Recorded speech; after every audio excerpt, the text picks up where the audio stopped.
Hi friends, आज हम discuss करेंगे 6 पैरामीटर के बारे में। जो वो 6 पैरामीटर जो B2C ज्वेलरी सेक्टर के एनालाइज करने के लिए बहुत इंपॉर्टेंट है। इस 6 पैरामीटर को आपको अच्छे से एनालाइज करना पड़ेगा एक B2C ज्वेलरी स्टॉक में एंटर करने के लिए। वो 6 पैरामीटर है। एक है रेवेन्यू, 2 है स्टार्ट रेशियो, 3 है इसका प्रोडक्ट मिक्स चेंज, और 4 है इसका गाइडेंस, 5 है पैट ग्रोथ, और 6 में है SSSG। तो इस 6 पैरामीटर के बारे में अलग से हम जान लेते हैं। तो पहले है रेवेन्यू। तो रेवेन्यू दो पैरामीटर से कनेक्ट करता है, 2 डॉट को कनेक्ट करता है। एक है वैल्यू और दूसरी है वॉल्यूम। अगर आप गोल्ड के प्राइस जब ऊपर हो जाता है, जब गोल्ड के प्राइस बढ़ जाते हैं थोड़ा, तब आपको लगेगा वॉल्यूम में ग्रोथ कम आता है, तब वैल्यू से कंपनी को रेवेन्यू ज़्यादा आता है। और जब गोल्ड के प्राइस डाउन होता है तब वॉल्यूम ज़्यादा होता है और वैल्यू से कम इनकम आता है। तो वॉल्यूम और वैल्यू दोनों ही बहुत इम्पोर्टेंट है। जैसे इस सिचुएशन में, Q2 के सिचुएशन में आप देखेंगे गोल्ड के प्राइस बहुत ही ऊपर आ गया है। इसीलिए मोस्ट ऑफ द कंपनी ने वॉल्यूम ग्रोथ ना के बराबर हुआ है, वैल्यू ग्रोथ आया है। वैल्यू ग्रोथ से उसका रेवेन्यू बढ़ा है। लेकिन कुछ भी कंपनी है जिसका वॉल्यूम भी ग्रो किया है, जैसे आप PNG गार्गिल ज्वेलरी जो है, तो उसका वॉल्यूम भी इंक्रीज़ किया। वैल्यू तो इंक्रीज़ किया है रेट बढ़ने के वजह से, इसके साथ इसका वॉल्यूम भी बढ़ा है। जैसे 10% के लगभग इसका वॉल्यूम ग्रो किया है। तो और इसके साथ रेवेन्यू का जो है, जैसे PNG का रेवेन्यू ग्रो हुआ है ऑलमोस्ट 31%, और आपका कल्याण का रेवेन्यू ग्रो आया है 30%। सेनको का तो बहुत ही बुरा रिजल्ट आया है, 2.4 लगभग उसका रेवेन्यू ग्रोथ आया है। और इसके साथ आप टाइटन का, वो तो कंसिस्टेंटली 18-20% के रेवेन्यू ग्रो आया है। तो ऐसे आपको रेवेन्यू ग्रोथ को अच्छे से देखना पड़ेगा। टॉप लाइन ग्रो होगा तभी बॉटम लाइन में ग्रो होगा। हो सकता है एक आध क्वार्टर में बॉटम लाइन अर्थात पैट अच्छे से ग्रो कर जाए, लेकिन वो सस्टेनेबल नहीं है। रेवेन्यू ग्रोथ अगर नहीं बढ़ेगा तो पैट इंक्रीज़ करना बहुत दिक्कत की बात होगा। इसीलिए रेवेन्यू को अच्छे से बढ़ना बहुत ही इम्पॉर्टेंट है। इसीलिए रेवेन्यू ग्रोथ को आपको अच्छे से इसको नज़र करना चाहिए। फिर हम आते हैं दूसरी पॉइंट में, जो कि है स्टार्ट रेशियो। स्टार्ट रेशियो मतलब क्या होता है, जो डायमंड का जो ऑर्नामेंट है, लो कैरेट वाला जो डायमंड का जो ऑर्नामेंट है, उसको स्टार्ट कहते हैं। स्टार्ट रेशियो में क्या होता है, स्टार्ट रेशियो में मार्जिन बहुत अच्छा होता है स्टार्ट में, क्योंकि डायमंड से इसको मार्जिन बहुत ज़्यादा आता है। जैसे गोल्ड के ऑर्नामेंट्स के गोल्ड के ऑर्नामेंट के कंपेयर में जो डायमंड का जो ऑर्नामेंट है उसका जो रेवेन्यू बहुत अच्छा होता है, उसका मार्जिन बहुत अच्छा होता है। इसीलिए कंपनी ट्राई करता है कि वो स्टार्ट को जितना ज़्यादा वो सेल कर पाए। तो स्टार्ट रेशियो जैसे जितना बढ़ा सकता है, इसी कंपनी को मार्जिन में बहुत फ़ायदा मिलता है। जैसे स्टार्ट रेशियो के बारे में आप डिस्कस कर सकते हैं। जैसे टाइटन का स्टार्ट रेशियो है ऑलमोस्ट 34%, कल्याण का भी है 32 के लगभग, और PNG को स्टार्ट रेशियो है ऑलमोस्ट 10% के लगभग। सेनको का भी 10 से 12% के था उसका स्टार्ट रेशियो है। तो स्टार्ट रेशियो एक बहुत अच्छी एक इम्पॉर्टेंट फैक्टर है कोई कंपनी को ग्रोथ को, उसको मार्जिन को ग्रो करने के लिए। इसीलिए आपको रेवेन्यू के साथ साथ स्टार्ट रेशियो भी बहुत अच्छे से नज़र करना चाहिए। फिर आता है प्रोडक्ट मिक्स चेंज। जैसे पहले 24 कैरेट का जो गोल्ड ऑर्नामेंट हो वही सेल होता था, उसके बाद 22, फिर 18 कैरेट, अब तो 8 कैरेट का अर्थात 8 कैरेट का ज्वेलरी भी सेल हो रहा है। और जितना कम कैरेट का ज्वेलरी सेल होगा उसका मार्जिन अच्छा होगा। तो इसी को मद्देनज़र रखते हुए जो कंपनी ने जो स्मॉल कैरेट का जो जो ज्वेलरी को सेल करने के लिए इन्होंने एक different type of showroom open करता है। जैसे कोल्लन का भी है, टाइटन का कैरेट लेन है, PNG का PNG लाइफस्टाइल है, सेनको का भी वो सेनिस कुछ ब्रांड के से वो जो लो कैरेट का जो ज्वेलरी है वो भी सेल करती है। तो ऐसे आपको प्रोडक्ट मिक्स चेंज के पर भी देखना पड़ेगा। प्रोडक्ट मिक्स चेंज अच्छे से होगा तो उसका मार्जिन भी इंक्रीज होगा। जैसे 24 कैरेट गोल्ड से अगर आपको 10% का मार्जिन आता है, लेकिन आप इसको 8 कैरेट का जो ऑर्नामेंट्स है वो सेल करने से आपको ज़्यादा आपको मार्जिन मिलेगा, लगभग 12 से 13 और 14-15% के लाइक आपको मार्जिन मिलेगा, जो कि आपको ओवरऑल जो मार्जिन है वो उसको बूस्ट मिलेगा। इससे पैट ग्रोथ अच्छे से आएगा। तो थर्ड जो पॉइंट है प्रोडक्ट मिक्स चेंज, ये भी आपको नज़र करना चाहिए अच्छे से। फिर आता है गाइडेंस। गाइडेंस एक मेन पैरामीटर है, इसको आपको अच्छे से देखना चाहिए। जैसे पहले तो आपको स्टोर गाइडेंस के बारे में जानना चाहिए, जो कंपनी ने स्टोर गाइडेंस कैसे कर रहा है, जो गाइडेंस किया है वो अच्छे से उसको मैच कर रहे कि नहीं कर रहा है, ये भी आपको देखना पड़ेगा। जैसे पीएनजी को आप एग्जाम्पल लेंगे तो पीएनजी इस साल 20 से 25 शोरूम ओपन करेंगे और अगले साल को इसका गाइडेंस है 30-35 शोरूम। उसके अगले साल अर्थात 2028 में इसका टारगेट है और 30 से 35। जो टोटल जो गाइडेंस है वो है कि 150 showroom after FY28 they guided they can open 150 showrooms.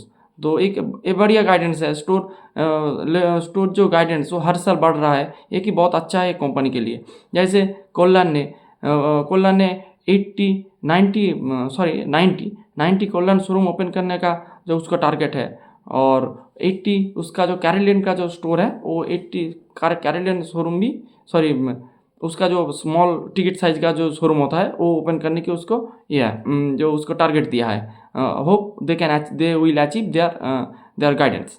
तो गाइडेंस में स्टोर गाइडेंस के साथ रेवेन्यू गाइडेंस भी आपको नज़र रखना चाहिए। जो कंपनी ने रेवेन्यू गाइडेंस जो दिया है वो अच्छे से मेंटेन कर रहा है कि नहीं कर रहा है। जैसे सेनको का जो रेवेन्यू गाइडेंस था वो था 18 से 20%, लेकिन इस Q2 में इसका जो रेवेन्यू आया है वो है 2.5% उसका रेवेन्यू ग्रो किया है।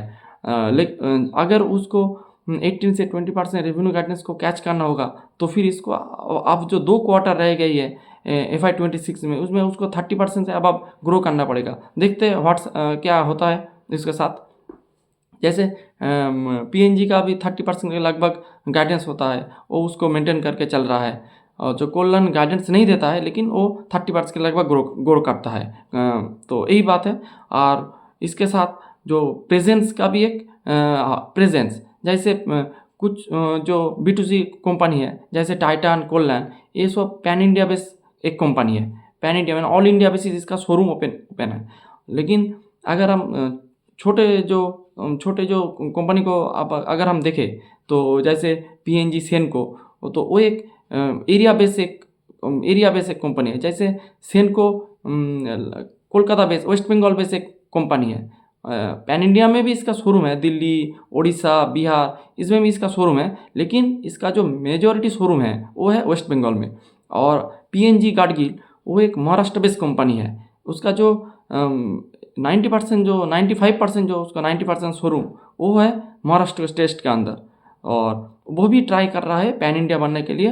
रिसेंटली उन्होंने मध्य प्रदेश एंड यूपी में इसका 3 शोरूम ओपन किया है, और भी ज़्यादा भी शोरूम ओपन करेंगे आने वाले सालों में। तो वो भी ट्राई कर रहे हैं पैन इंडिया बेस बनने के लिए। तो फिर जो आपको जो देखना पड़ेगा, जो कंपनी एक लोकल रीजन से जो आउट होके जो पैन इंडिया बनने की कोशिश कर रहा है, तो फिर उसका जो रेवेन्यू पेनिट्रेशन भी बढ़ेगा इससे।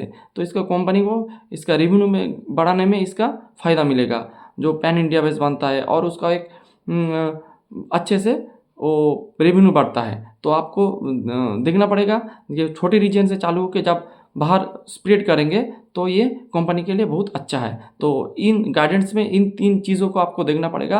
एक है स्टोर लेवल गाइडेंस, दूसरा है रेवेन्यू गाइडेंस, और तीसरा है आपका प्रेजेंस, जो ऑल इंडिया प्रेजेंस व पैन इंडिया प्रेजेंस, जो ये ऐसे बारे में। और फिफ्थ में है इसका पैट ग्रोथ भी इम्पोर्टेंट है। जो शेयर होल्डर का जो पैसा मिलेगा तो पैट ग्रोथ से मिलेगा। रेवेन्यू आपका ग्रो कर रहा है 100% से, पैट ग्रो कर रहा है 10% से, शेयर होल्डर को कुछ भी नहीं मिलेगा। क्योंकि जो तो लगता है तो रेवेन्यू ग्रो हो रहा है, लेकिन पैट भी बहुत इंपॉर्टेंट है। रेवेन्यू से पैट भी ज़्यादा इंपॉर्टेंट है, लेकिन रेवेन्यू ग्रो नहीं किएगा तो पैट ग्रोथ भी सस्टेनेबल नहीं होगा। इसीलिए रेवेन्यू के साथ पैट ग्रोथ भी बहुत इंपॉर्टेंट है।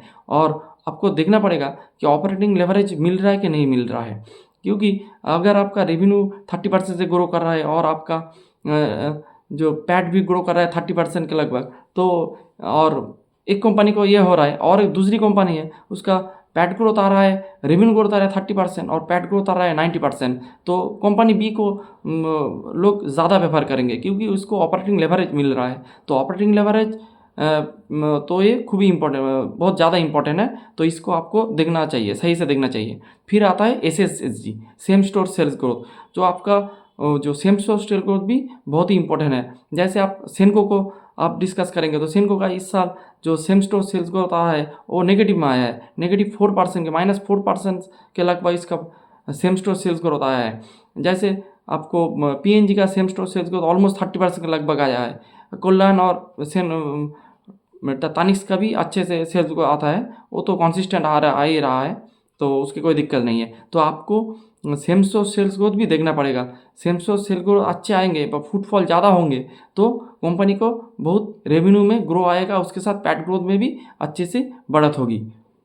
और यही है 6 पॉइंट। इसके साथ एक्स्ट्रा 1-2 चीज़ आपको देखना चाहिए कोई B2C जोड़े सेगमेंट को एनालाइज करने के लिए, जैसे डेट रेट रिडक्शन, जो उसका जो उधार है, उधार वो कैसे चुका रहा है। आपको शोरूम वगैरह ओपन करने के लिए आपको कभी इक्विटी भी सेल करना पड़ता, कभी बाहर से डेट भी लेना पड़ सकता है। तो जो बाहर से डेट लेंगे तो उसको रिपेमेंट के बारे भी आपको देखना चाहिए, रिपेमेंट अच्छे से हो रहा है कि नहीं हो रहा है। अगर रिपेमेंट नहीं होगा तो फाइनेंस कॉस्ट ज़्यादा आएंगे, और फाइनेंस कॉस्ट ज़्यादा आएंगे तो पैट का जो पोर्शन है वो थोड़ा डाउन स्ट्रीम में रहेगा, पैट अच्छे से ग्रो नहीं करेंगे। तो इसीलिए अगर आप जो फाइनेंस कॉस्ट, अगर आप लोन को रिपेमेंट डेट को रिपेमेंट कर देंगे तो आपको धीरे धीरे जो फाइनेंस कॉस्ट है वो टुवर्ड्स साउथ आ जाएंगे।